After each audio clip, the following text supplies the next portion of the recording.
आ, पूर्वांचल में Bharatiya Janata party comparatively कुछ कमजोर थी और कुछ पश्चिम में कमजोर थी। तो दोनों जो मजबूत नेता, एक पूर्वांचल का और एक पश्चिम का, अगर भारतीय जनता पार्टी गठबंधन में आ जाए तो अखिलेश के साथ कौन रहेगा? ठीक है। पूरे उत्तर प्रदेश में सबसे बड़ा जो गठबंधन बना सपा बसपा का, उसके बावजूद भारतीय जनता पार्टी 64 सीटें जीत ले गई। अब अगर ये दल भी शामिल हो जाएंगे तो लड़ाई ये 75 प्लस ही भारतीय जनता पार्टी की हो गई आज की डेट में। मनीष शुक्ला जी, कल को कोई और ट्वीट और तस्वीरों के साथ कोई ट्वीट तो सामने नहीं आ जाएगा? पश्चिम का जिक्र कर रहे हैं राजीव साहब, ऐसी कोई तस्वीर तो सामने नहीं आ जाएगी जिसका जिक्र पिछले कुछ दिनों से हो रहा है? ये विषय तो राष्ट्रीय नेतृत्व का होता है या प्रदेश नेतृत्व का होता है। प्रवक्ता का काम वो है कि जो बातें तय हो गई है और मीडिया को बतानी है वो आपके माध्यम से बताते हैं। देखिए, राजनीतिक क्षेत्र में गठबंधन बनना, गठबंधन छोड़ना और कभी कभी नेताओं का इस दल से उस दल में जाना एक स्वाभाविक प्रक्रिया है। और जो इस बात को नहीं स्वीकार करेगा तो निश्चित रूप से उसके लिए यही स्थिति होगी जो आज अखिलेश यादव जी की है। और ओम प्रकाश राजभर जी ने तो केवल एक नसीहत मात्र दी थी कि अखिलेश जी महलों से बाहर निकलिए, ट्विटर की चिड़िया उड़ाकर राजनीति नहीं होती, सड़कों पर उतरना पड़ता। इतना नागवार गुजरा तो उन्होंने गठबंधन ही छोड़ दिया। और किस तरह की भाषा ओम प्रकाश राजभर जी और तमाम निषाद जी के बारे में, तमाम लोगों के बारे में जातिगत आधार पर जो टिप्पणी कर रहे हैं, ये उनको 2024 के चुनाव में भारी पड़ेगा।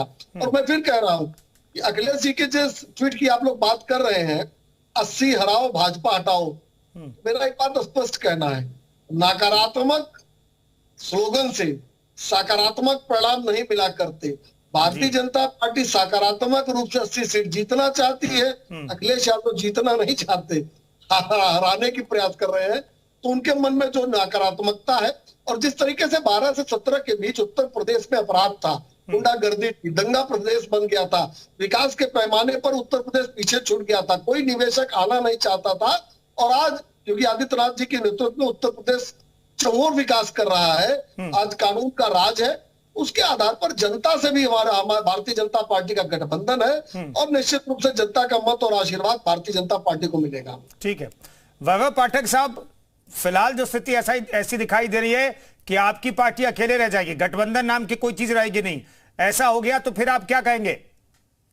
देखिए, हमारे साथ जिन दलों का गठबंधन है वो है, अभी चौधरी साहब अभी महागठबंधन की जो रैली है उसमें शामिल होंगे। अब भारतीय जनता पार्टी का काम ही है लड़ाना, आपस में तोड़ना, देश को बांटना, प्रदेश को बांटना। तो जो अंग्रेज वाली स्ट्रैटेजी थी डिवाइड एंड रूल, तो भारतीय जनता पार्टी उसी रूल पे चलती है। वो देश की जो मूल समस्याएं हैं उन पर बात नहीं करेंगे, महंगाई चरम सीमा पर, उस पर कभी बात नहीं करेंगे। कानून व्यवस्था पूरी तरीके से ध्वस्त है कि अदालत में गोली चल रही है। उधर हाथरस लखीमपुर खीरी आप जानी जाते हैं, अजय मिश्रा टेनी का आपने देखा ही था, दयाशंकर सिंह जी का आपने पहलवान वाला देखा ही था। तो इनसे ज्यादा गुंडई किसी में नहीं है। तो ये पूरी तरीके से भारतीय जनता पार्टी डरी हुई है, सहमी हुई है, इसीलिए ये अंग्रेज वाले स्ट्रेटजी पे डिवाइड एंड रूल पर काम कर रही है। और इस बार 2024 में गठबंधन, महागठबंधन मिलके भारतीय जनता पार्टी का देश से सफाया करेगा, यही डर है इनके नेताओं में। और मैं मनीष शुक्ला जी से कहना चाहता हूं कि सर, आप अपनी चिंता करें कि आपको कहां रहना है, पाठक जी का चिंता मत करें। पाठक जी बहुत सही जगह पर हैं, जहां पर संविधान में राइट टू इक्वलिटी, सोशलिस्ट, जो उसके जो मेन जो फंडामेंटल टूल्स होते हैं, जिस पार्टी में माना जाता है, मैं उस पार्टी में हूं। आप तो पहले ही सेक्युलरिज्म को खा जाते हैं, आप हमेशा धर्म की राजनीति करते हैं, पोलराइजेशन की बात करते हैं। तो सर, आप सही जगह जुड़े, मैं बिल्कुल सही जगह हूं। हमारे जो नेता है बिल्कुल इनोवेटिव है, उन्होंने ऐसा काम कर दिया। चलिए, आप शुक्ला साहब मुस्कुरा रहे, कुछ कहना चाह रहे हैं? मनीष शुक्ला, जल्दी से। कुंदन जी, समाजवादी पार्टी कहे कि यहाँ समानता है, इक्विलिटी है, इससे बड़ा मजाक नहीं हो सकता। जिस दल में केवल परिवार के विकास को विकास माना जाता हो और सैफई के विकास को ही पूरे प्रदेश का विकास माना जाता हो, जहाँ पहले नंबर पे डिम्पल जी, फिर उसके बाद चाचा जी, फिर ताऊ जी, फिर भैया जी, फिर भतीजे जी, यही लोकतांत्रिक प्रक्रिया है। और अभी परिवारवाद पे भी बात कर रहे थे पाठक जी भी इसी शो में कुछ देर पहले। तो समाजवादी पार्टी के प्रवक्ता भी परिवारवाद के खिलाफ बोले, तो निश्चित रूप से लोकतंत्र में इससे बड़ा और मजाक नहीं हो सकता।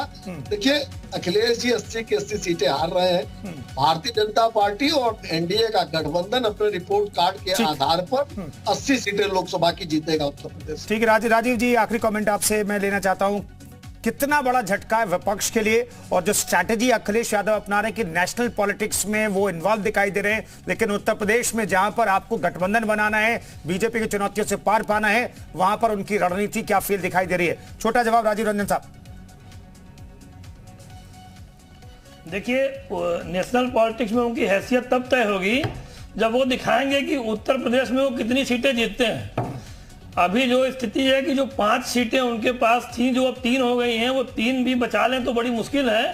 तो अगर 3 सीटों का नेता नेशनल पॉलिटिक्स में क्या भूमिका निभाएगा, ये सामने दिखेगा। ठीक है, ठीक है, बहुत बहुत धन्यवाद इस चर्चा में शरीक होने के लिए तमाम मेहमानों का। तो एनडीए का आज एक्सटेंशन हुआ है, लेकिन विपक्ष को टेंशन तो है, लेकिन वो टेंशन शब्दों में कम से कम नहीं दिखाई दे रही है। लेकिन इसका चुनाव के नतीजों पर क्या असर पड़ेगा, ये देखना बेहद दिलचस्प होगा। लेकिन कम से कम ये कह सकते हैं कि एनडीए जहां एक तरफ बढ़ता हुआ दिखाई दे रहा है, वहां पर अभी भी विपक्षी एकता की बातें हो रही है, और उसमें सभी नेताओं की जो महत्वाकांक्षा है उसे लेकर के क्या 2024 चुनाव तक वो एक रह पाएंगे, ये अभी भी सवाल बना हुआ है। फिलहाल इस खास पेशकश में इतना ही रुकेंगे एक छोटे से ब्रेक के लिए। आप बने रहिए जी उत्तर प्रदेश उत्तराखंड के साथ।